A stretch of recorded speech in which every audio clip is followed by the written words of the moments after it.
안녕하세요. 사연 읽어주는 남녀입니다. 오늘도 와주셔서 감사드리며 그럼 오늘의 사연 바로 시작하겠습니다. 제 나이 만 40이 되고 보니 그동안 옳다고 믿었던 나의 행동들이 얼마나 부질없고 허망했는지 엄마의 죽음을 통해 알게 되었어요. 어느 누구의 희생 없이 알았더라면 좋았으련만 저의 인생에서 큰 배움은 꼭 엄마의 고통으로 인해 크게 변화하게 되었다는 사실이 슬프기만 했습니다. 언젠가 엄마에 대한 미안함과 그리움을 담담하게 말하는 날이 오길 바랍니다. 2023년 10월 추석이 지난 새벽 1시 29분 엄마의 사망 선고가 이루어졌습니다. 지방의 암센터 중환자실에서 나와 아버지 그리고 두 동생이 있는 자리에서 우리 엄마는 그렇게 하늘로 갔어요. 23년은 저에게 많은 일들이 일어났던 해였습니다. 1월에 퇴사 후 4월에는 원하던 일을 하기 위해 이직도 했거든요. 큰 어려움 없이 이직에 성공한 저는 너무 기뻤고 앞으로 제게 장밋빛 미래만 펼쳐질 거라고 생각했죠. 40살이 넘은 여자도 보란듯이 성공할 수 있다고 누구에게 보여주고 싶은 것 마냥 경주마처럼 내달렸던 것 같아요. 그래서 저의 실적 그래프는 단 한 번도 하향 곡선을 그린 적이 없었으며 의기양양했고 탄탄대로가 펼쳐질 거라는 자만심에 빠져 있었네요. 저는 매일 아이들을 등교시키고 장을 보러 나가면서 정해진 시간에 엄마와 전화 통화를 하는 습관이 있었습니다. 엄마, 밥 먹었어? 먹었지. 애들은 학교 갔니? 영희 현이 보내고 나는 슈퍼 가서 장 보고 오는 길이지. 아빠는? 아빠는 아직 잔다. 엄마, 요즘 뭐해? 뭐 하긴 맨날 똑같지. 대구 언제 한번 안 올래? 이직한 지 얼마 안 돼서 요즘 많이 바빠. 엄마가 와서 일주일쯤 있다가 가면 안 돼? 엄마 가면 아빠 밥을 누가 해? 그냥 대충 차려 먹으면 되지. 엄마 없다고 아빠 안 굶는다. 네가 시간 될 때 애들이랑 청소방이랑 같이 와. 아빠 불편해서 안 가는 거 알면서. 그렇다고 언제까지 아빠 안 보고 살래? 답 없는 이야기 그만하자. 이제 엘리베이터 탈 거야. 매일 반복되는 지루한 이야기라고만 생각했어요. 아버지와 저는 2년 전 8월의 여름날 크게 싸운 뒤 화해를 하지 않고 있었습니다. 우리 사이에서 엄마는 언제나 그렇게 시간을 보낼 거냐며 자식인 제가 아버지한테 먼저 손을 내밀어야 한다고 이야기했지만 저는 전혀 그럴 생각이 없었어요. 그렇게 고집을 부린 데는 아버지 엄마가 어떻게 될 거라는 생각을 해보지 않았기 때문이었던 것 같습니다. 2023년 8월 그날도 어김없이 엄마랑 전화를 하는 시간이었어요. 평소랑 다르게 엄마는 나에게 애원을 했습니다. 하지만 방학한 아이들도 제대로 챙기지 못하고 있던 제가 눈앞에 보이지도 않는 엄마가 신경 쓰일 리 만무했어요. 제게 이번 여름방학은 무조건 1등으로 마무리하겠다는 각오 때문에 아무것도 보이지 않고 들리지 않았습니다. 지금 생각해보면 참 의미 없고 부끄러운 집착이라고 생각이 되네요. 영아, 애들 방학이제? 지금 방학이지. 애들 데리고 한번 대구 와. 애들 보고 싶다. 이직한 지도 얼마 안 됐고 방학이 우리 성수기야. 내가 이번 달에 1등 하려고 엄청 애쓰고 있거든. 이거 끝나면 한번 갈게. 영아, 엄마 소원이다. 애들 보고 싶어. 한번 와, 제발. 휴, 알았어. 일정표 한번 볼게. 엄마가 애원하는 소리를 듣고 평소랑 달리 마음이 너무 불편해 막내 동생에게 전화를 했어요. 수야, 통화 되나? 왜? 엄마 요즘 어때? 괜찮아? 안 괜찮지. 엄마 밥을 못 먹어서 지금 체중 엄청 빠졌대. 그거 아직도 원인을 못 찾았어? 그런가 봐. 그래서 항암도 못하고 있잖아. 엄마가 한번 내려오라고 하던데 네 언제 가는데? 내랑 진희 누나는 같이 간다. 다음 주에. 그럼 나도 그때 내려가야겠다. 그렇게 알고 있을게. 우리 엄마는 8년 전 10월에 혈액암 중 하나인 고륙종 판정을 받았어요. 처음에는 아버지께서 엄마가 골절을 당했다고만 했는데 얼마 뒤 기침만 해도 골절이 일어난다며 검사를 해야 한다고 하더라고요. 느낌이 이상해 제가 몇 가지를 찾아보니 엄마의 증상이 고륙종과 매우 흡사해 아버지에게 전화를 걸어 물어봤죠. 아빠, 솔직하게 말해주세요. 엄마 단순 골절 아니죠? 왜? 엄마 골절 맞다니까. 아빠가 말씀하시는 걸로 내가 몇 가지 찾아봤더니 엄마 암인 것 같던데. 아버지는 생각지 못한 저의 추궁에 잠시 말을 잇지 못했습니다. 그 침묵이 이미 저는 대답을 했다고 생각했고 저는 목소리가 떨리며 울음이 터져버렸죠. 엄마는 알고 있어요? 아직 몰라. 나는 이 결과 아직 안 믿는다. 서울 가서 다시 검사 받을 거야. 이 자식아, 네가 울면 어떡해? 대구가 안 되면 서울로 가서 검사 받을 거고, 서울이 안 되면 미국 가서 엄마를 아빠가 고쳐올 거야. 그러니까 너 절대 엄마 앞에서 눈물 보이지 마.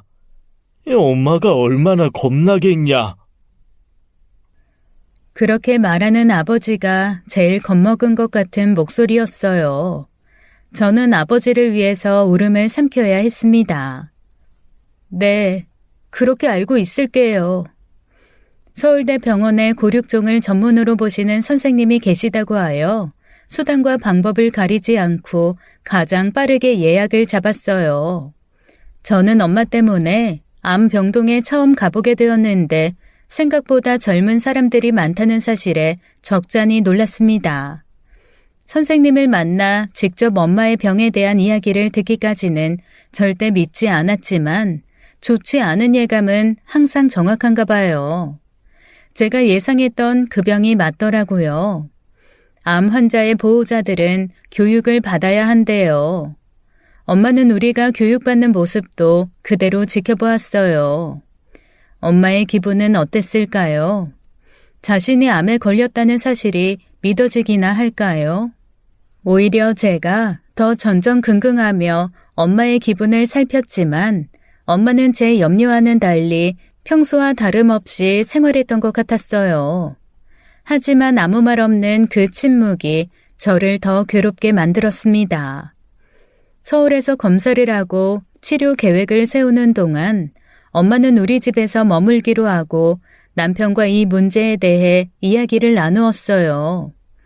아무리 내 엄마라도 우리 집에 몇 달씩 머무르는 문제는 남편의 동의가 필요하다고 생각해서 조심스레 말을 꺼낼 수밖에 없었죠. 여보, 엄마 서울에서 결과 나오는 동안은 잠시 좀 있어야 할 것 같아. 그런 걸 왜 상의를 해? 장모님이 편찮으신데 그게 상의할 주제야? 대구 내려가신다고 하지 말고 서울대 병원에서 치료 받으시도록 해. 여보, 고마워. 그게 왜 고마운 일이야. 당연한 일이지. 장모님 괜찮으실 거니까 당신이 이제부터 크게 마음먹어. 당신이 흔들리면 장모님이 더 힘들어. 정말 너무 고마워서 남편 서재방 앞에 서서 큰 잘못을 저지르고 고백하는 어린아이 마냥 엉엉 울 수밖에 없었어요. 그때 저의 뱃속에는 4개월쯤 접어든 둘째도 자라고 있었습니다. 우리 집의 방은 3개, 하나는 안방, 하나는 서재방, 하나는 옷방으로 사용하고 있었는데 엄마를 어디서 지내시게 할까 고민하던 중 남편이 저에게 이렇게 말해주더군요. 아픈 장모님이 문간 서재방 이용하시는 것도 내가 불편하고 내가 문간방 사용해도 장모님이 불편하실 것 같아. 그냥 우리는 안방이 제일 크니까 온 가족이 안방에서 같이 지내자. 그래도 그건 좀 너무 불편할 것 같은데. 하루 이틀도 아니고 서로 눈치 보고 그러면 편하게 못 있어. 아니면 이사를 가자. 남편의 의견을 엄마에게 전달하면서 엄마가 불편하면 따로 써도 된다고 했지만 엄마도 그러겠다고 동의를 했어요. 그래서 우리는 무려 3달을 네 식구가 같이 지내게 되었답니다. 우리 부부, 엄마, 큰아이 이렇게요. 그때 장모와 사위는 생리현상도 트게 되었죠. 나중에는 엄마가 혼자 있는 아버지가 신경 쓰이고 엄마 집으로 돌아가 편하게 있고 싶다고 극구 원하셔서 다시 친정집으로 내려가 대구 지역의 암병원을 다니게 되었답니다. 하지만 이때도 남편은 장모가 서울의 다른 병원을 다니는 건 안 된다며 우리 집에서 병원까지 가는 게 힘들다면 우리가 서울대 병원 앞으로 이사를 하면 된다고 했어요. 이때 남편 말이 나에게는 얼마나 의지가 되고 고마웠는지 모르겠습니다. 엄마, 요즘 한 집 걸러 전부 암 환자 있는 것 같더라. 우리 집만 있는 게 아니야. 그리고 우리 꼭 이겨낼 수 있을 거야. 지금부터 엄마는 누굴 위해서 살지 말고 무조건 엄마 자신만을 위해서 살아. 하고 싶은 거 다 하고 엄마가 먹고 싶은 걸로 먹어. 다른 식구들, 자식들 우선으로 살지 마. 엄마는 이제 이기적으로 행복한 10년을 사는 거야. 그때부터 엄마는 요가도 하고 노래 교실도 다니고 매일매일 아버지가 끊어준 사우나도 다니면서 그렇게 활력을 찾아가는 것 같았어요. 우리는 엄마가 남들과 달리 통계에서 말하는 10년보다 더 살게 될 거라고 생각했죠. 우리 엄마는 다를 거라고요. 통계적으로 이 병을 갖고 있는 사람들은 10년을 사는 게 보통이라고 합니다. 합병증으로 사망하게 된다고 고칠 수 없다고 하네요. 하지만 저는 우리 엄마는 그 통계에 없을 거라고 생각했죠. 우리가 그렇게 만들어 보일 거라고 장담했습니다. 하지만 엄마의 치료는 쉽지 않았고 척추에서 골수를 채취하는 날 아빠로부터 전화가 왔어요.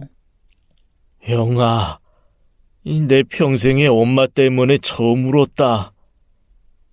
왜요? 엄마가 척추에 큰 주사바늘 꽂는데 너무 무서워서 벌벌 떠는 걸 보고 마음이 찢어졌다. 한평생을 늙은 엄마 이렇게 불쌍하기만 하겠노. 산전수전을 다 겪은 어른이라도 아픈 건 아픈 거고 무서운 건 무서운 것인가 봅니다. 아버지가 그렇게 이야기를 하니 저도 꽉 깨문 이 사이로 울음 섞인 목소리가 나올 것 같아 한동안 말을 하지 못했어요. 아빠, 내가 지금 큰애 데리러 가야 돼서 지금 나가야 돼요. 나중에 또 전화할게요. 아빠도 식사 꼭 챙겨 드세요. 급하게 전화를 끊어버리고 바닥에 주저앉아 큰 소리로 엉엉 울어버렸어요. 엄마의 겁먹은 얼굴이 상상되면서 안쓰럽고 불쌍해서 어떻게 할 수 없었기 때문이에요. 얼마나 아팠을까요, 우리 엄마. 면역계 암이기 때문에 수술이 아닌 시술을 한다고 했고 엄마는 쇄골에 구멍을 내고 시술을 받기로 했어요. 엄마 혼자 목욕도 할 수 없어 아버지가 엄마를 씻겨야 한다고 합니다. 그 당시 우리 엄마 나이 55살, 남편에게 병들고 쇠약해진 알몸을 보여야 한다는 건 여자로서 어떤 의미를 갖게 될까요? 엄마는 방사선 치료를 하기 위해 입원을 했고 머리를 삭발해야만 했습니다. 부작용인 탈모가 시작되면 너무 보기가 흉해서 미리 삭발을 하는 게 낫다고 하더라고요. 형아, 급하다 급해. 웬만하면 호들갑이라고는 없는 아버지에게 전화가 왔습니다. 왜요? 엄마한테 무슨 일 있어요? 빨리 엄마 모자 몇 개 사서 택배 보내라. 엄마 모자? 어떤 모자 말이에요? 오늘 엄마 삭발했어. 엄마가 그거 보고 충격받았나 봐. 제일 화려하고 예쁜 걸로 몇 개 사서 보내라. 네, 보내고 전화 드릴게요. 무균실에 있는 암 환자들이 이날 모두 같이 머리를 삭발했다고 했던 것 같아요. 서로의 모습을 보고 충격을 받고 다들 같이 앉아 속상해 했었다고 합니다. 이런 마음의 고통을 엄마 혼자 겪게 해서 미안했어요. 그때부터 엄마의 기분이 아버지의 태도와 행동이 되었고 한평생 호들갑이라고는 없던 아버지는 엄마의 기분이 나빠질까봐 동분서주할 수밖에 없었습니다. 항암과 방사선을 반복하길 몇 번, 그럴 때마다 엄마는 많이 힘들어했고 먹지 못했고 오심으로 괴로워했죠. 그 모습을 옆에서 그대로 지켜봐야 하는 아버지 또한 많이 속상해했지만 그런 힘든 나날들은 서울에 있는 자식들이 나눌 수 없었습니다. 나와 2살 터울의 여동생은 출산이 얼마 남지 않았거든요. 방사선, 항암, 자가이식, 지칠 만큼 치료가 계속되었고 엄마는 어느 순간 스스로 혼자 병원을 다니게 될 정도로 일상으로 굳어졌어요. 그래서 우리도 엄마를 방심하게 되었는지도 모르겠네요. 엄마는 힘들다고 말하지 않았을 뿐인데 우리 3남매는 아무도 물어볼 생각조차 하지 못했어요. 이제 와서 나의 그런 무심함을 후회합니다. 내 자식은 한 끼를 굶어도 왜 못 먹을까, 왜 배가 아플까 수십 번도 더 물어보고 먹을 수 있는 걸 챙기려고 그렇게 애쓰면서 엄마는 나보다 어른이라는 이유로 그렇게 물어볼 생각조차 하지 않았어요. 엄마, 오늘 좀 뭐 먹었어? 아니, 입맛이 없네. 입맛 없다고 안 먹으면 어떡해. 뭐든 먹어야 기운 차리고 그래야 치료받지. 고기 좀 먹어. 먹을 수가 없어. 소화가 안 돼. 엄마는 이렇게 계속 나에게 먹을 수 없다고 신호를 보내왔지만 나는 왜 먹을 수 없냐며 엄마가 애냐고 타박하지 하며 제대로 먹으라고 말로만 이야기했네요. 나중에 집에 가보니 엄마는 정말 먹을 수 없어 환자식 단백질 음료로 버티고 있었다는 사실을 알게 되었어요. 아버지 말로는 쌀밥은 한 숟가락 남짓 겨우 삼킬 수 있었대요. 엄마의 마지막 1년은 잘 먹지 못해 체력이 받쳐주지 못했고 암치료 또한 진행할 수 없어서 허망하게 가버렸는데 저는 정말 아무것도 하지 않았네요. 이렇게 7년의 시간이 흐르면서 차츰 엄마의 병에 대해서 우리는 무뎌져 갔습니다. 가끔 대구 부모님 댁에 가면 아버지 친구분들이 블루베리가 항암에 좋다고 해서 냉동고가 터져 나갈 만큼 보내주셨고 아버지는 엄마가 혼자서 무기력해질까 걱정해서 사시사철 엄마랑 나들이 가기 바빴어요. 봄에는 봄나물 뜯으러 산으로 들러 나가고 여름엔 캠핑도 가고 낚시도 다니셨죠. 가을에는 단풍 구경을 하러 등산을 갔고 겨울에는 아버지가 총기 면허를 따서 꿩이며 멧돼지를 잡으러 누비는 날이 계속되었습니다. 이런 즐거운 일상이 엄마에게 적어도 70살까지는 허락될 거라고 생각했어요. 우리 엄마는 절대 10년이 아니라 15년, 20년은 거뜬히 버텨낼 거라고요. 인터넷을 보니 자가이식의 효과는 5년이라고 합니다. 자가이식 5년 후 병원에서 이식에 대한 언급을 하지 않았는데 지금 생각해보면 병원에서는 말을 했었어도 부모님이 우리에게 전달하지 않았을 수도 있다는 생각이 듭니다. 7년차가 되면서 이상 신호가 오기 시작했어요. 다시 골절이 시작되고 엄마가 치료가 힘들어 누워있는 날들이 더 많았던 것 같아요. 전국적인 감염병 사태 이후 엄마의 기침은 나을 기미가 보이지 않고 계속되었습니다. 저는 그냥 나이 든 사람이 감염병에 걸려서 오래 가는구나. 감염병 때문에 폐에도 좀 문제가 왔나 보다 생각했지만 엄마를 내가 모시고 가볼 생각을 못했던 건 든든한 아버지가 나보다 더 잘하고 있다고 믿어서였거든요. 해가 바뀌고 8년째가 되었습니다. 동생들이 엄마가 많이 힘들 때 많이 아프대라고 전해주었지만 전 특별히 어떤 행동도 하지 않았어요. 지금 생각해보면 저의 행동을 더 이해하기 어려운 것 같습니다. 그래서 우리 엄마의 세상과 빠른 이별이 제 탓인 것만 같아요. 제 2 아이들이 밥 한 끼를 못 먹으면 하루 종일 마음이 불편해 먹고 싶다는 걸 반드시 알아내서 해주고 먹이고 병원을 데리고 가면서 엄마에게는 그렇게 살뜰히 마음을 쓰지 못했어요. 엄마가 전화로 저와 아이들이 보고 싶다고 내려오면 안 되겠냐고 수차례 이야기했지만 아버지와의 갈등이 해결되지 않아 저는 친정으로 발걸음을 잃지 하고 있지 않았습니다. 평생 동안 엄마는 저에게 애원이라는 걸 해본 적이 없는 사람이에요. 학교에서 엄마가 좋아하는 것에 대해서 작성하는 시간이 있었는데 전 뭘 쓰려고 했는지 잘 기억이 나지 않더라고요. 그래서 하루는 저녁을 먹고 TV를 보다가 엄마에게 물었어요. 엄마는 어떤 음식 좋아해? 그냥 뭐 다 좋지. 다 좋은 게 어딨어. 엄마가 좋은 게 좋은 거지. 글쎄, 엄마는 다 맛있는데 찌짐도 맛있고. 맨날 먹는 찌짐, 그게 뭐가 맛있노? 엄마는 집에서 해먹으면 제일 맛있더라. 나는 밖에서 떡볶이 사 먹는 게 더 맛있거든. 떡볶이 많이 사무라. 항상 엄마가 좋아하는 건 뒷전. 주말에도 아버지가 점심엔 간단하게 국수나 끓이자 하면 엄마는 우리에게 심부름을 시켰어요. 영아, 슈퍼 가서 소면이랑 오이 하나 사온나. 아, 귀찮은데. 진이 좀 시켜. 나만 시키지 말고. 네 궁뎅이가 제일 크다. 움직여야 빠지지. 그거 움직인다고 안 빠지거든? 살 빠지는 거 생각하면 밥을 많이 주지 마. 아침 안 먹고 가도 되는데 엄마 아빠가 자꾸 아침부터 밥 먹어라, 고기 먹어라 하잖아. 우리가 먹고 싶은 게 곧 엄마의 그날 식단이었던 것 같아요. 오늘은 치킨, 내일은 삼겹살, 모레는 제육볶음.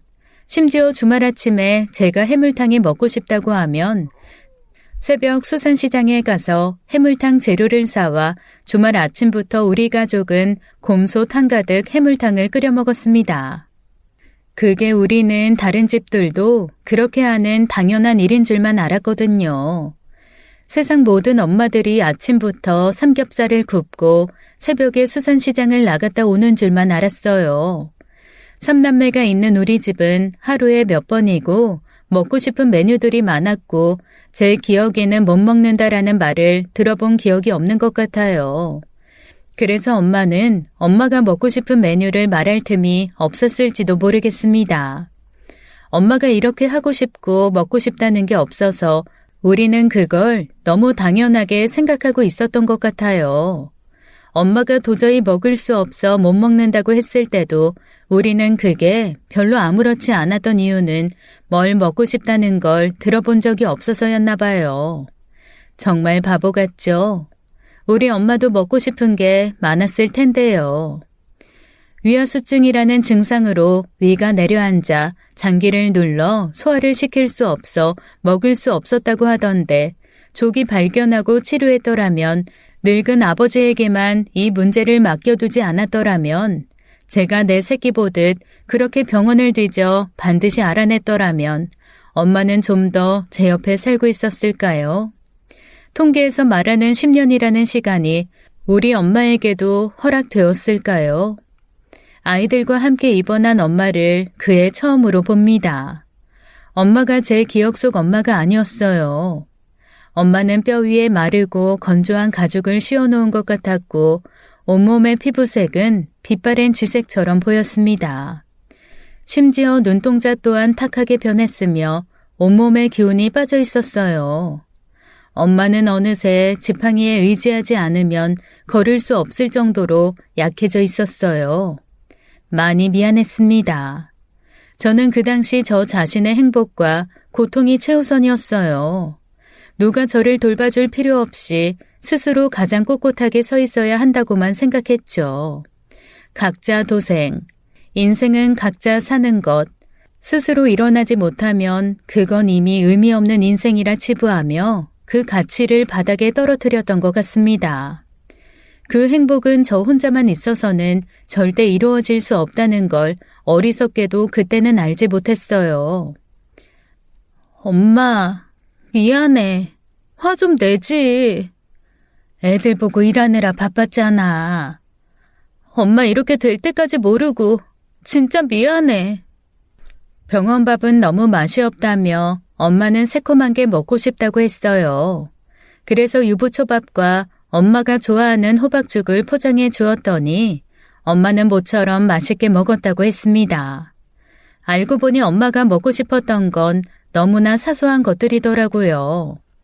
그동안 엄마가 입맛이 없어 못 먹겠다고 했었는데 우리 삼남매가 모두 모이니 엄마가 밥을 먹네요. 유부초밥도 절반을 넘게 먹는 걸 보고 저는 또 미안한 마음에 눈물이 흘렀습니다. 엄마의 식욕을 올려주는 건 자식들이었나 봅니다. 혼자 먹는 병원밥이 제일 힘들었던 것 같아요. 자식에 대한 그리움과 보고 싶은 마음이 엄마를 더 병들게 했던 거겠죠. 엄마랑 헤어지는 마지막 날 밖으로 나갈 수 없어 우리는 병원 식당에서 밥을 먹었습니다. 엄마는 막국수가 먹고 싶다고 했고 돈가스며 짜장면이며 종류별로 먹고 싶은 대로 다 시켰어요. 뭐든 엄마가 먹고 싶은 게 생기지 않을까 했거든요. 엄마는 본인 막국수를 천천히 한 그릇을 다 비우고 아들이 덜어주는 탕수육도 몇 점 먹는 걸 보고 우리는 다행이다 안심했어요. 엄마의 병은 사실 그냥 별거 아니었을 거라고 그냥 우리 얼굴이 보고 싶었던 것 같다고 그렇게 생각했죠. 저와 엄마는 잠시 병원 광장에 앉아 이야기를 나누었습니다. 엄마, 내가 의사쌤한테 여쭤봤는데 위하수증이라고 해서 위가 내려앉았대. 그래서 장기를 눌러서 소화가 어려워서 엄마가 못 먹었다고 하더라고. 그래서 위 올려놓고 하면 다시 식사할 수 있고 그럼 항암하면 되나 봐. 원인 찾아서 잘 됐다. 그래, 이제라도 알아서 다행이다. 몇 달 동안 그걸 몰라서 고생했는데. 엄마, 나 서울 올라가서 바쁜 거 이번 달에 끝나면 엄마랑 설악산 단풍 구경이랑 온천 갈 테니까 엄마는 그동안 먹고 싶은 거, 가고 싶은 거, 하고 싶은 거 다 생각해놔. 나 그거 하려고 돈 열심히 버는 거니까 이번에 엄마 하고 싶은 거 내가 다 해줄게. 말만이라도 고맙다. 나는 네가 아빠랑 풀고 동생들이랑 잘 지내면 좋겠어. 저는 엄마에게 잘해주고 싶어서 이야기를 꺼낸 건데 엄마는 다시 아빠와 동생들에게 잘하라고만 하니 순간 또 화가 났습니다. 엄마, 왜 나한테만 그래? 왜 나만 항상 잘못한 거야? 다른 사람들한테는 나한테 사과하라고 한번 엄마가 이야기해봤어? 영아, 속 좁게 굴지 말자. 난 그 말이 제일 싫어. 난 뭐든지 오케이 해야 되고 말 안 되는 소리에도 다 받아줘야 돼? 그렇게 사는 게 맞아? 엄마는 엄마 인생 안 억울해? 나는 엄마처럼은 안 살아. 그렇게는 살기 싫어. 엄마가 그렇게 살았다고 해서 나한테 강요하지 마. 나는 그렇게 못 사는 인간이야. 저는 너무 억울했어요. 이런 이야기들이 저를 더 독하게 구석으로 모는 거라고 생각했거든요. 서울을 다녀오고 열흘 뒤에는 아버지 생신이 있었고 일주일 뒤는 엄마 생일이 있어요. 그래서 우리 삼남매는 부모님 생신을 보내기 위해 미리 만나기로 약속이 되어 있었습니다. 그런데 엄마로부터 전화가 왔어요. 영아, 우리 다음 주에 만나기로 한 거 이번엔 안 될 것 같아. 왜?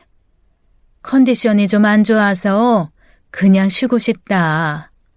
그럼 나 그 다음 주에 부산 가서 열흘 정도 없는데? 그럼 다녀와서 보지 뭐. 그래도 괜찮겠어? 그게 낫겠어. 추석 지나고 와. 엄마는 끝내 엄마의 진심을 말하지 못했죠. 하지만 사실은 그게 마지막이 될 거라는 사실을 엄마 아버지는 알고 있었던 것 같습니다. 나중에 큰이모가 나에게 말해주었어요. 영아, 엄마가 이번에 마지막으로 입원하기 전에 나랑 통화했었는데 애들 안 와도 되겠냐고 물었더니 엄마가 넌 2주 전에 왔다 가고 진이는 그 전주에 왔다 갔다고. 그러니까 추석 지나고 만나도 될 것 같다고 하더라. 근데 영아, 엄마가 알고 있었던 것 같아. 엄마가 마지막으로 입원 후에 병원 복도에서 이모의 말을 듣고 나는 무릎에 얼굴을 파묻고 꺽꺽거리며 울 수밖에 없었습니다. 저는 엄마가 이렇게 될 거라고는 생각지 못하고 부산에 가서는 엄마에게 계속 카카오톡으로 사진을 보내주면서 즐겁다고 자랑을 하고 있었거든요. 근데 그때 이미 엄마는 사진을 볼 수 없었을 거예요. 눈이 떠지지 않고 흐려지는 의식을 간신히 붙잡고 있던 때였습니다. 틈틈이 엄마랑 전화를 했고 목소리에 기운이 없긴 했지만 그래도 큰일이 날 거라고는 생각하지 못했어요. 아침 식사를 하고 둘째랑 놀고 있는데 아버지로부터 문자가 왔습니다. 수많은 링거병을 꽂고 눈을 감아버린 엄마의 사진을 보내주셨어요. 엄마는 심장박동을 체크하기 위해서 가슴에 온갖 기계를 붙여놔 늙고 병들어 생기가 없어진 환자의 가슴이 숨김없이 바깥으로 드러나 있는 사진이었습니다. 떨리는 손으로 아버지에게 전화를 걸었어요. 아빠, 나 지금 당장 들어가야 될까요? 그래, 그래야 할 것 같다. 엄마 마지막일 것 같아. 네, 지금 바로 갈게요. 엄마한테 기다리라고 전해주세요. 꼭요. 그래, 조심해서 빨리 와. 그때부터 나는 정신없이 방까지 달려 휴식을 취하고 있는 남편을 붙잡고 흔들며 나오지 않는 목소리를 쥐어짜내가며 말을 했어요. 여보 대구 가야 돼. 왜? 사진 봐. 알았어. 서둘러 준비해. 저는 아이들을 재촉했습니다. 엄마 버텨줘. 저는 바라고 또 바라며 대구로 향했어요. 한 걸음의 병실로 올라갔더니 저를 기다리고 있는 것은 눈을 감고 온몸에 기계를 달고 있는 가느다랗고 힘이 없이 늘어져 있는 엄마였습니다. 사진보다 더 메말라 있었어요. 엄마, 내 목소리 들려? 나 누구야? 대답해봐. 내 목소리가 차마 들리지 않을까. 내가 소리를 지르면 엄마가 깜짝 놀라서 눈을 뜨게 되지 않을까. 시끄럽다고 살살 말하라고 타박 주지 않을까 하여 목소리가 터져 나가도록 엄마 얼굴 가까이에 대고 소리를 질러봤어요. 큰딸 영희. 엄마, 나 왔어. 미안해. 가지 말라고 하지 왜 가라고 했어. 이렇게 아프면 가지 말라고 붙잡지. 왜 그랬어? 엄마를 원망했습니다. 왜 우리 엄마는 한평생 속으로 사귀고만 살았나? 왜 하고 싶고 갖고 싶고 원하는 걸 말하지 못할까? 우리도 없이 아버지랑 마지막 입원 준비를 하는 엄마의 마음은 어땠을까? 저는 미치도록 미안했고 간절함과 미안함을 담아 옆에서 계속 말을 걸었습니다. 울음 섞인 목소리로 애타게 불렀어요. 엄마, 내 목소리 들려? 제가 묻고 엄마가 답해줄까 싶어 엄마의 마른 입에 귀를 가져가 봅니다. 그럼 저의 온기가 느껴지는지 엄마는 힘없이 대답해 주었어요. 계속 말을 시키면 엄마가 저의 목소리 때문에 먼 길을 못 떠날 거라고 생각했던 것 같아요. 우리 빨리 눈 뜨자. 나도 오고 애들이랑 정서방 다 왔어. 진이네도 다 오고 수연애도 오고. 그러니까 애들 얼굴 보게 빨리 눈 떠. 간호사가 물을 주면 안 된다고 해서 엄마의 마른 입을 계속 수건으로 적셔줄 수밖에 없었습니다. 하지만 엄마는 계속 물이 마시고 싶다고 했어요. 물 한 모금 마시고 싶다는 엄마가 너무나 안타깝기만 했죠. 얼른 일어나 컵 속에 담긴 시원한 물을 벌컥벌컥 들이킬 수 있으면 얼마나 좋을까요? 엄마 미안해. 마시면 안 된대. 엄마 다 낫고 나면 뭐든 먹자. 지금 뭐가 제일 먹고 싶어? 수박. 수박? 그거 엄마 병실에서 나오면 내가 우리나라에서 제일 큰 무등산 수박으로 사올게. 그러니까 그 수박 먹게 빨리 일어나. 그게 정말 마지막인 줄만 알았더라면 그냥 수박을 사왔으면 좋았을 텐데요. 저는 다시 한번 기회가 있지 않을까 하는 기대감에 그럴 수 없었어요. 선생님이 하라는 대로만 하면 엄마가 일어날 거라고 믿었거든요. 회진 시간이 되어 담당 선생님이 오셔서 엄마에 대한 질문을 할 수 있었습니다.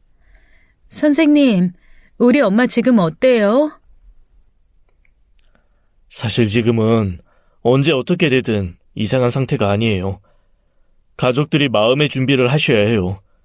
그리고 ICU로 올라갈지 정하셨나요? 아직 못 정했습니다. 오늘 정하고 알려드릴게요. 그리고 엄마가 목이 너무 마르대요. 절대 마시면 안 되나요?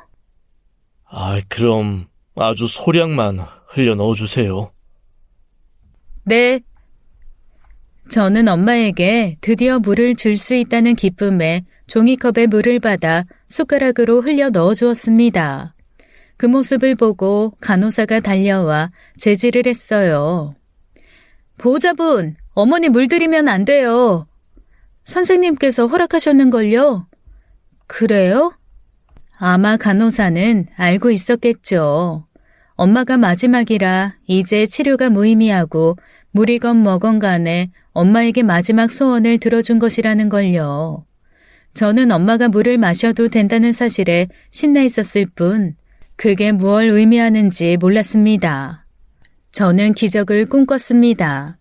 기적의 경험을 이야기하는 사람들이 많았기 때문에 그 기적은 저에게도 우리에게도 일어날 수 있다고 믿었어요. 우리 가족들이 엄마를 지켜봐주고 있다면 엄마는 삶의 의지를 놓지 않을 것이고 다시 눈을 뜰 것이며 우리는 이번 일을 나중에 큰 고비를 넘긴 일로 기억하고 있을 거라고 기대했어요.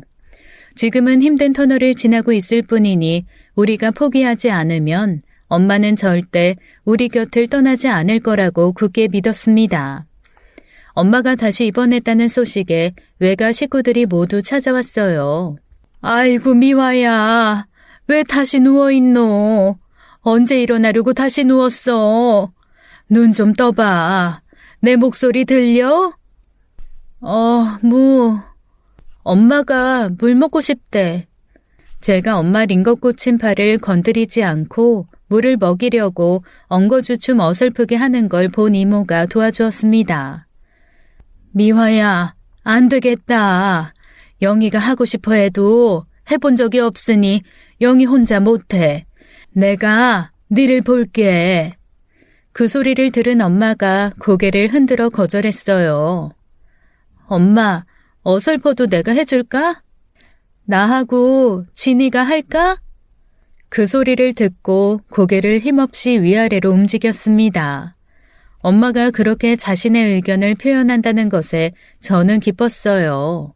아직 정신이 있다는 거니까요. 그래, 엄마, 내가 할게. 진이랑 내가 엄마 끝까지 볼게.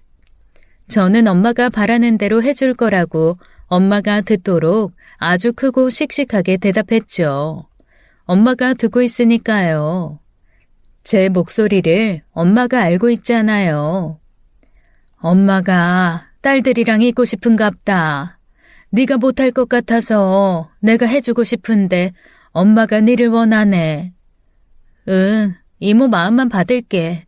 이건 나하고 진이가 할 일이야. 그래, 네가 고생해야겠다. 고생 아니야. 지금까지 엄마한테 못했잖아. 내가 평생 이렇게 해도 괜찮으니까 엄마가 우리 옆에서 있어주면 좋겠어. 이모들이 가고 난 뒤 전 엄마의 손을 잡고 말했습니다. 엄마, 내가 엄마한테 하나 다짐할게. 아빠한테 미안하다고 하고 진이랑 화해할게. 그래서 엄마랑 같이 여행 가자. 우리 다 같이. 엄마 좋지? 잠시 뒤 간호사가 들어왔습니다. 여기는 보호자 한 분만 남을 수 있어요. 누가 어머니 봐드릴 거예요? 선생님, 너무 죄송한데요. 우리 엄마 제가 꼭 봐주고 싶어요. 근데 저는 병간호라는 걸 해본 적이 없어요. 나 때문에 우리 엄마 더 힘들면 안 되잖아요. 나하고 내 동생 이렇게 둘이 엄마 돌볼 수 있도록 해주시면 안 될까요? 다른 보호자들 눈에 띄지 않게 병실 안에만 있을 테니 제발 동생이랑 둘이서 엄마 챙길 수 있도록 해주세요. 부탁합니다. 저는 두 손 모아 간호사에게 간절히 빌었어요. 엄마에게 남은 시간이 얼마인지 모르겠지만 두 딸과 함께 있고 싶어하는 소원을 너무 들어주고 싶었거든요. 그게 제가 해야 할 일이라고 생각했습니다. 다른 환자들은 지금 보호자가 한 명밖에 없어요. 그래서 간병인을 써요. 나는 싫어요. 우리 엄마 남한테 맡기기 싫어요. 엄마 아픈 동안 한 번도 우리는 남의 손에 엄마 맡긴 적 없어요. 엄마 갈 때까지 우리가 엄마 옆에 있고 싶어요.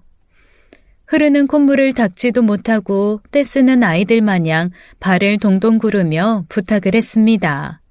그 모습에 겨우 허락을 받아 그때부터 여동생과 저는 둘이 번갈아 보호자 침대에 기대 눈을 붙이기도 하고 엄마가 못 씻어 찝찝해하지 않도록 물수건으로 온몸을 닦아주길 반복했어요. 마지막까지 청각은 남아있다고 했던가요? 그래서 우리는 엄마가 평소에 좋아했던 트로트도 들려주고요. 손자들이 깔깔거리고 웃는 동영상도 들려주었어요. 그 동영상 속의 손자들 웃음소리에 엄마가 반응을 합니다.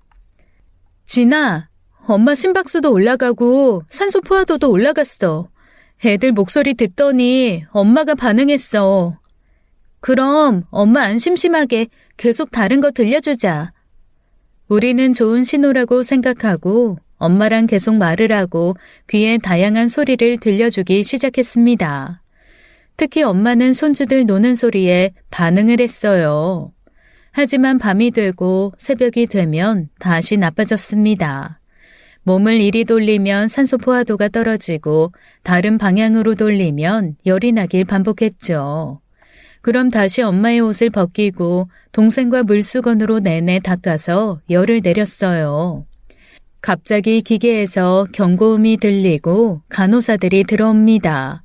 조치를 해도 쉽게 달라지지 않는 엄마를 보며 우리에게 말했어요. 가족들 오시라고 해주세요. 어머니랑 인사하시게요.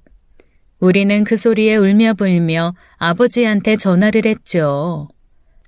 아빠, 병원에서 빨리 오래요. 다 오래요. 전화를 끊고 엄마의 손을 붙잡고 말했습니다. 엄마, 힘내. 지금은 안 돼. 지금은 못 가. 아직 아빠 안 왔어. 그러니까 못 가. 안 돼. 엄마 할 수 있지? 우리 엄마 지금처럼 또 버틸 수 있지? 아빠 오고 있대. 애들도 다 오고 있어. 그러니까 조금만 더 힘내자. 엄마의 병실로 가족들이 다 들어왔어요. 이봐, 아이 눈 좀 떠봐. 응? 여보, 내 목소리 안 들려. 들리면 눈 좀 떠봐. 가족들이 애처롭게 엄마를 불렀습니다. 고만고만한 손주들 넷. 우리 엄마는 아들을 못 낳는다고 지독하게 구박을 받았는데 어렵사리 낳은 넷째가 지금의 막내 동생입니다.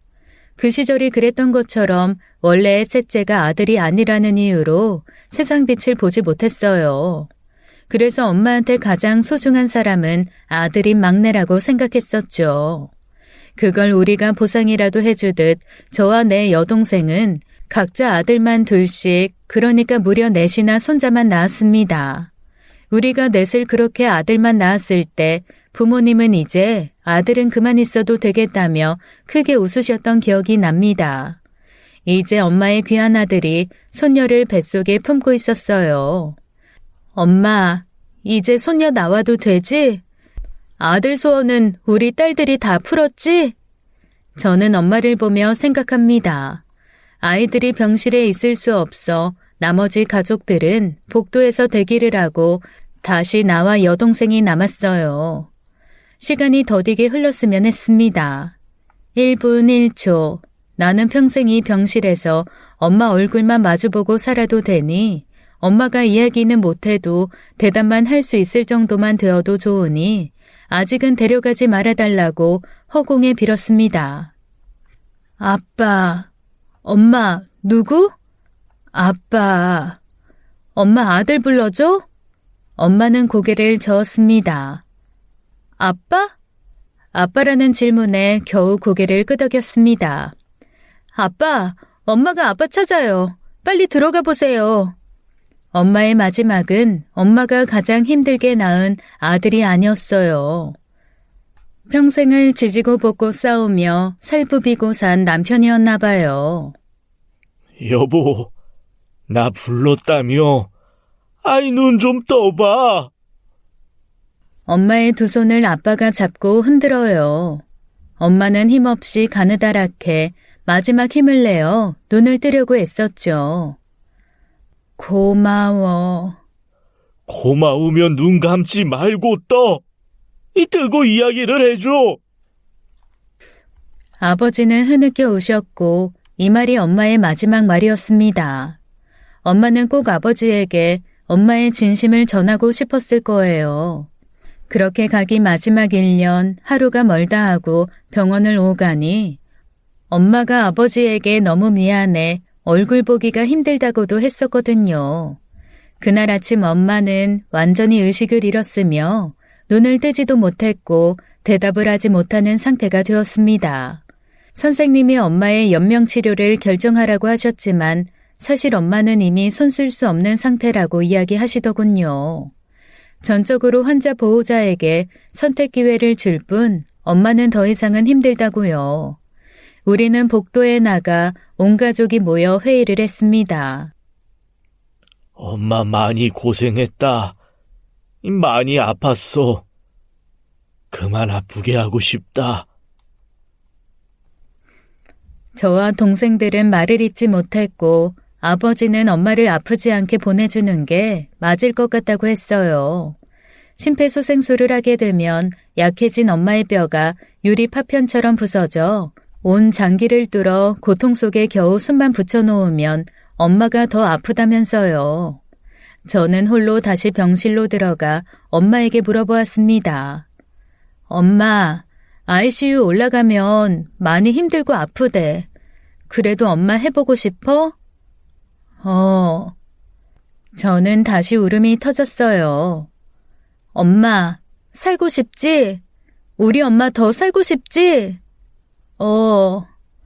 엄마는 살고 싶다고 아직 가고 싶지 않다고 했습니다. 마지막 입원 전 아버지와 그런 이야기를 나누었다고 아버지가 말씀하셨어요. 연명치료에 대해서 엄마는 어떻게 하고 싶냐고 이야기를 나누었대요. 아버지는 본인이 그런 상황이 되면 연명치료는 하고 싶지 않으니 연명치료 거부 의사를 밝혔다고 했지만 엄마는 대답을 하지 않았대요. 저는 복도로 나와 가족들에게 눈물을 훔치며 말했습니다. 내가 엄마한테 물어봤는데 엄마 살고 싶대. 아파도 해보고 싶대. 그 소리에 온 가족이 오열을 했고 동생들이 저를 따로 불렀습니다. 엄마 연명치료 결정하면 그걸 하겠다고 한 사람이 이제 엄마의 나머지를 책임져야 해. 아버지 혼자 할 수 없어. 그 말도 현실이죠. 우리는 이미 모두 가정이 있었고 엄마가 있는 병원에서 4시간 이상 거리에 살고 있었거든요. 엄마를 돌보려면 서울로 모시고 가거나 아니면 엄마가 있는 이곳으로 내려와야만 했습니다. 감정적으로 접근할 문제는 아니었어요. 엄마를 모시고 가든 우리가 내려오든 배우자 상의 없이 독단적으로 결정할 사안은 아니니까요. 나는 그래. 나는 자식도 아니고 삼자지만 내 의견을 이야기하고 싶어. 아버지가 돌아가셨을 때 난 손을 쓸 수가 없었어. 지금도 그게 가장 후회가 돼. 그래서 나는 장모님 숨이 붙어있기만 한다면 무조건 뭐든 해야 한다고 생각해. 여보, 머리로 그거 모르는 사람 없어. 하지만 모든 생활 포기하고 엄마 하나만을 위해서 매달린다는 건 불가능해. 이제 아빠한테 짐을 지울 수도 없고 말이야. 엄마 연명치료 결정하면 그건 결정한 사람이 맡아야 돼. 장인어른이 힘들까봐 걱정인 거야? 지금 가장 힘든 사람은 장모님이야. 장인어른이 돌보는 게 힘들다고 아직 살아계신 장모님을 포기할 순 없어. 헬기로 이송할 수 있는 건강 상태만 되면 내가 서울로 장모님 모시고 가. 내가 장모님 돌볼 테니까 나머지 가족들은 연명치료 동의만 해. 남편이 나서서 장모를 보겠다고 하니 아버지가 사위를 안고 미안하다고 고맙다고 울먹이셨어요. 사실은 엄마가 떠나는 게 너무 무섭지만 너희들이 힘들까봐 말하지 못했는데 엄마를 보내는 걸 반대하는 사람이 있으니 고맙다고, 그래서 엄마를 다시 ICU에 올려서 치료받자며 속내를 보이셨죠. 우리는 겨우 가족들끼리 합의를 했고 선생님께 전달을 했지만 선생님은 고개를 저으셨어요. 너무 늦었습니다. 올라가도 할 수 있는 게 아무것도 없어요. 산소 호흡기 통해 인공적인 숨쉬기 말고는 할 수 있는 게 없어요. 청천벽력 같은 소리였습니다. 이미 선생님께 답은 정해져 있었던 거니까요. 우리의 선택이 너무 늦었다고 말씀하시네요. 모든 희망을 잃은 채 병실에 동생과 둘이 남아서 엄마를 지그시 바라봅니다. 진아, 이제 엄마 소변이 안 나와. 소변 주머니가 갈색이 됐네. 우리 엄마 얼마나 배가 아플까? 간호사실로 가서 선생님을 붙잡고 물었어요. 우리 엄마 소변을 못 봐요. 갈색이에요. 배가 너무 아플 것 같아요. 소변이 시원하게 나오는 방법 좀 없을까요? 장기들이 다 망가져서 기능을 못해서 그래요. 소변을 보자고 약을 또 쓰면 다른 장기들이 버티지 못하고요. 저는 서서 우는 것 외에 아무것도 할 수가 없었어요. 아무것도 해줄 수 없는 무력감에 눈물만 흘렸습니다. 선생님 바짓가랑이라도 붙잡고 싶었지만 오늘은 명절이라 아마 회지는 따로 없을 것 같다는 이야기를 듣고 저와 동생은 엄마의 손만 붙잡고 있었습니다. 우리를 느끼면 엄마가 조금 더 버틸지도 몰랐어요. 얼마의 시간이 흘렀을까 갑자기 문이 열리며 담당 주치의 선생님이 오셨고 우리는 깜짝 놀랐습니다. 선생님은 엄마의 눈을 뜨게 해서 반응을 보시더니 엄마 위로 올립시다. 내가 최선을 다해볼게요. 정말요? 엄마가 아직 눈에 반응을 해요. 올라갑시다.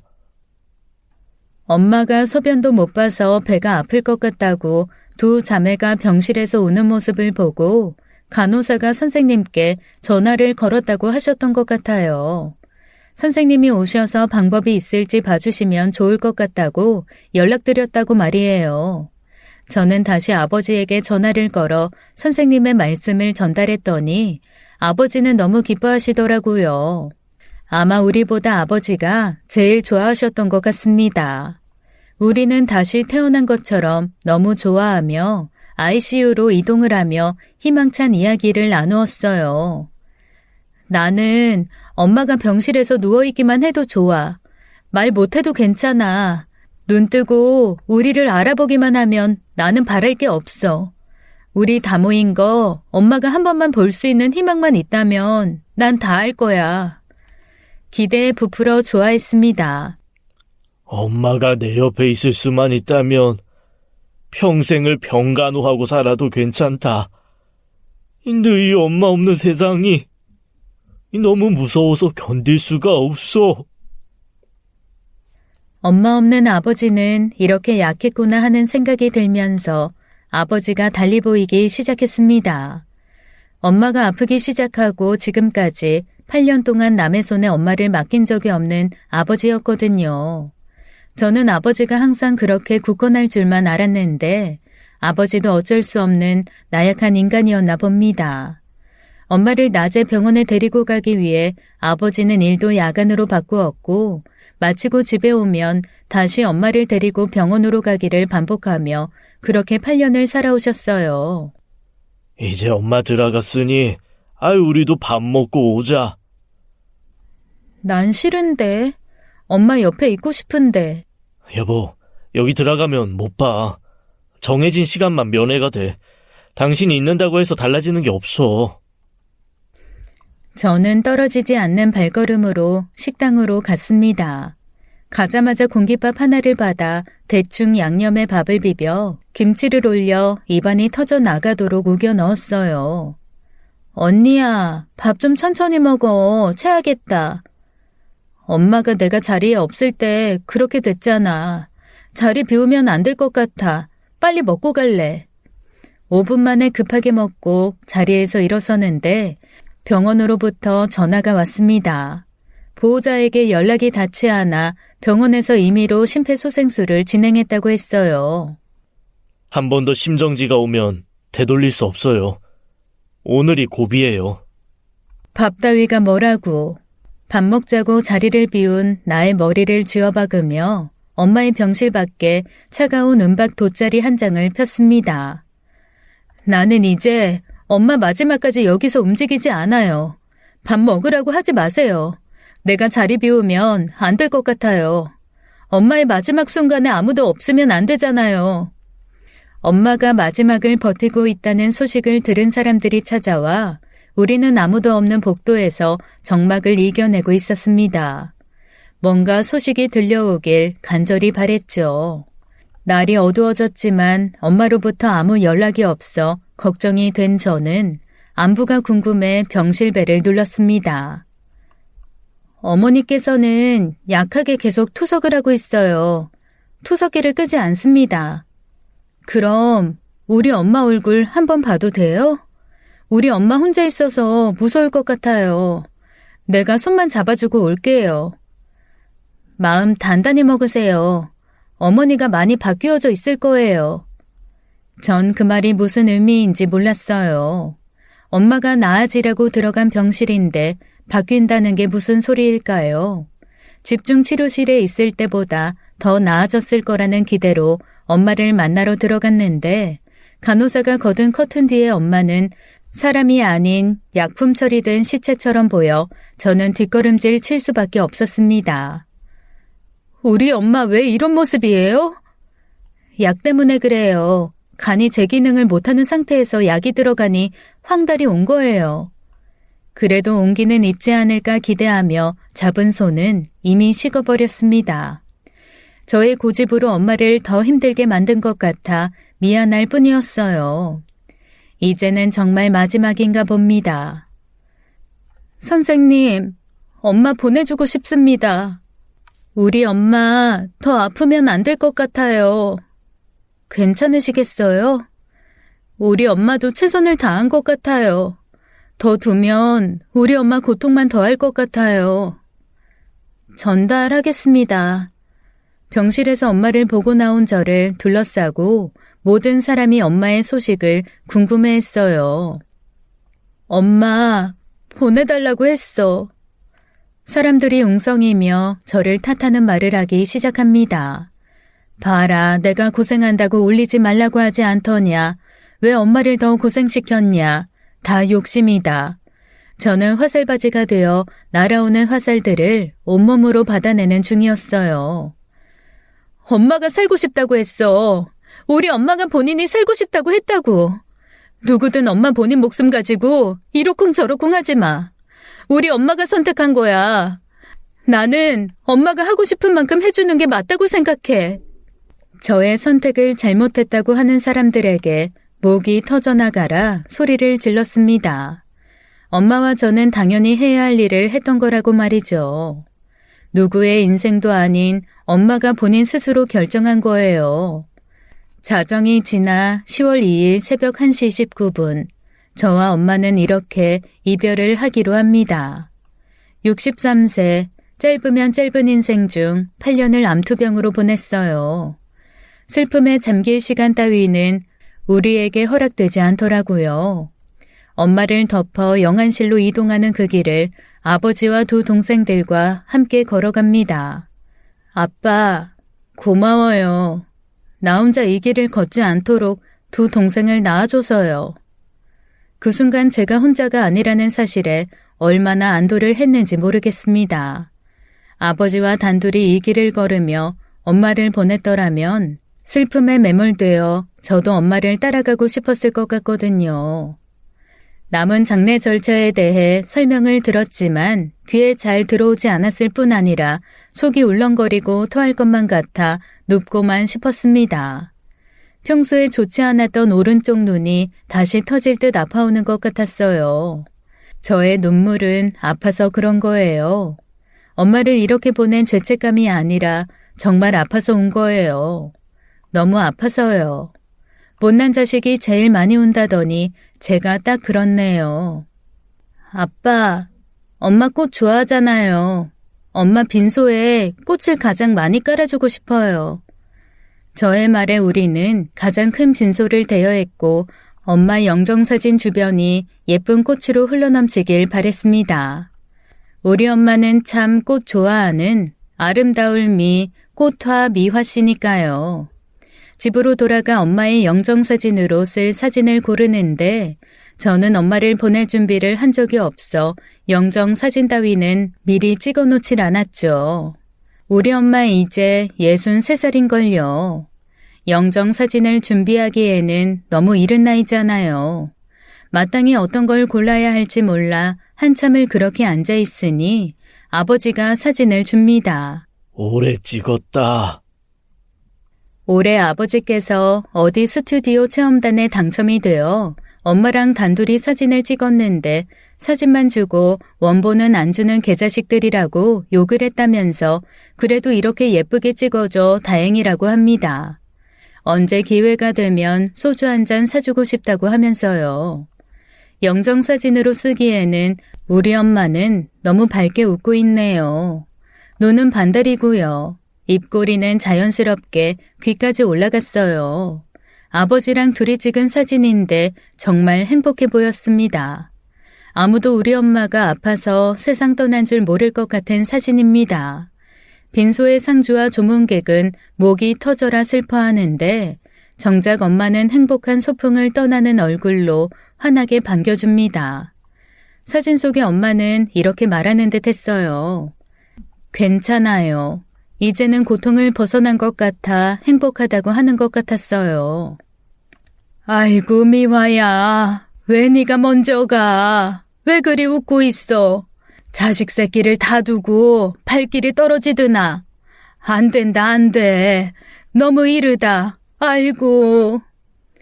큰이모는 빈소에 주저앉아 목 놓아 동생의 먼 길을 배웅했고 자신보다 먼저 간 동생을 둔 외삼촌은 며칠 동안 잠을 이루지 못하셨는지 초췌한 얼굴로 말이 없으셨어요. 3일간 엄마의 앞을 지키며 향이 꺼질세라 자식들과 사위 며느리들이 번갈아가며 당번을 서는 동안 남편은 한 번도 바닥에 눕지 않고 석상이 든 것 마냥 의자에 앉아 고개만 숙일 뿐이었습니다. 여보, 이렇게 있지 말고 좀 누워. 됐어. 당신 속이 말이 아닐 텐데 당신은 쉬어. 여보, 미안해. 뭐가? 내가 장모님한테 무심해서. 갑자기 무슨 소리야? 장모님 부재중 전화가 있는 거 알면서도 장인 어른한테 전화했으니 됐다고 생각했었어. 전화 드릴걸. 됐어. 당신은 할 만큼 했어. 나도 못했잖아. 우리 엄마는 가족들의 의견에 따라 화장을 해 아빠가 원하는 땅으로 갔습니다. 그곳은 우리가 어린 시절 할아버지 댁에 가면 땅콩도 캐고 감자도 캐고 그렇게 뛰어놀던 과수나무들이 심겨있던 자리였어요. 해가 잘 드는 양지에 앞쪽으로는 논이 넓게 펼쳐져 있고 주변에는 온갖 과수나무들이 심겨있어 노란 나비, 흰 나비가 수없이 날아다니는 걸 볼 수 있는 곳입니다. 진아, 우리 엄마 사과 참 좋아하는데 사과꽃도 보고 사과 물을 익을 때 사과 향기가 넘치겠다. 그러게, 거기는 해 지는 것도 잘 보이는데 엄마가 석양 실컷 보겠네.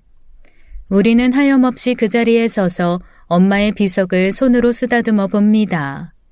마치 우리 엄마의 앙상한 몸을 어루만지듯이 살살 만져보았어요. 그리고 이제부터 혼자 남게 될 엄마가 외로울까 쉽게 자리를 뜨지 못했죠. 엄마를 보내고 친정집으로 되돌아왔지만 우리 중 아무도 서울집으로 돌아가는 사람은 없었습니다. 남은 아버지가 걱정이 되었기 때문이에요. 냉장고를 열었더니 한평생 깔끔하게 산 아버지도 별수 없이 병든 안에 수발만 한 티가 납니다. 벌써 혼자 사는 호랍이 같아요.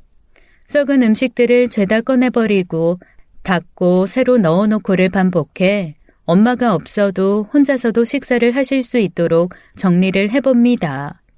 그렇게 우리는 일주일 동안 동굴 속에 지내듯이 서로가 서로를 끌어안고 어두운 집 속에서 나오질 못했어요. 이렇게 조용히 잠들어 엄마 옆에 있었으면 좋겠다고 눈을 감았습니다. 다 같이 이렇게 있으면 아무도 슬프지 않을 테니까요. 저의 마음과는 별개로 다시 살아내야만 했고 일상을 되찾아야 했습니다. 하지만 되돌아가기에는 너무 빨랐나 봐요. 어디 단단히 고장이 난 사람처럼 매일 술에 취한 것 같이 멍한 상태로 겨우 앉아 있을 수 있었고 눈만 감으면 꿈인지 생시인지 모를 상태가 되어 혼란스럽기만 했습니다. 그럴 때 동생에게 전화를 해 엄마가 지금 없는 게 맞냐고 몇 번이나 되물었어요. 진아, 나 오늘 꿈을 꿨는데 엄마가 하얀 병실에서 밝은 애를 등지고 앉아서 곱게 화장을 했더라. 엄마가 예쁜 립스틱도 칠하고 얼굴도 살이 올라왔어. 그리고 엄마 나이가 37이야. 왜 37이냐고? 내 기억 속에 엄마랑 가장 행복했던 시간이 생각해보니 내가 중학교 때였나 봐. 학교 마치면 교문에서 기다리는 엄마랑 즉석 떡볶이 사 먹고 빙수 사 먹으면서 집까지 걸어오던 그 시절. 내가 엄마한테 엄마 이제 괜찮아? 라고 물었더니 엄마가 응, 괜찮아. 이제 우리 집으로 가자. 짐 다 쌌다고 하길래 내가 엄마 손잡고 다행이다, 다행이야. 나는 우리 엄마가 어떻게 되는 줄 알았는데 그게 꿈이었나 봐 하고 깼잖아. 엄마가 없는 지금이 꿈인 줄 알았어.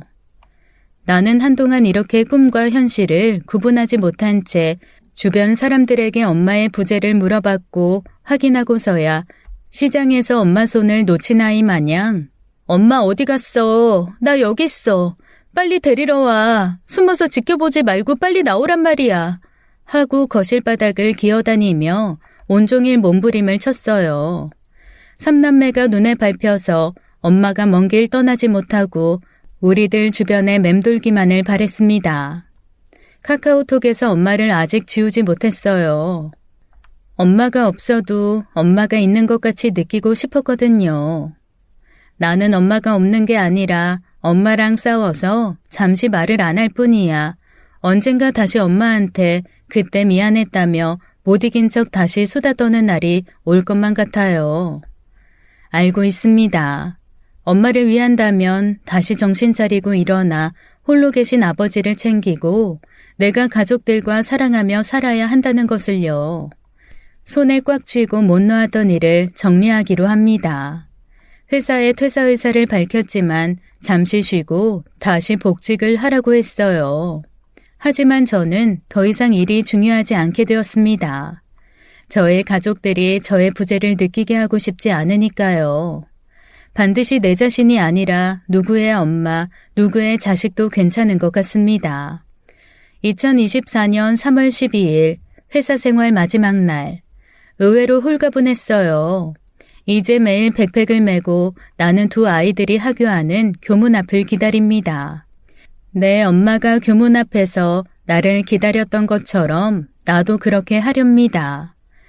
이제부터 나는 아이들에게 추억 적금을 쌓을 거니까요.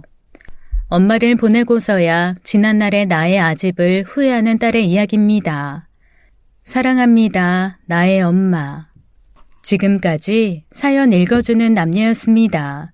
끝까지 시청해주신 여러분 감사드리며 저희는 다음 사연으로 돌아올게요. 감사합니다.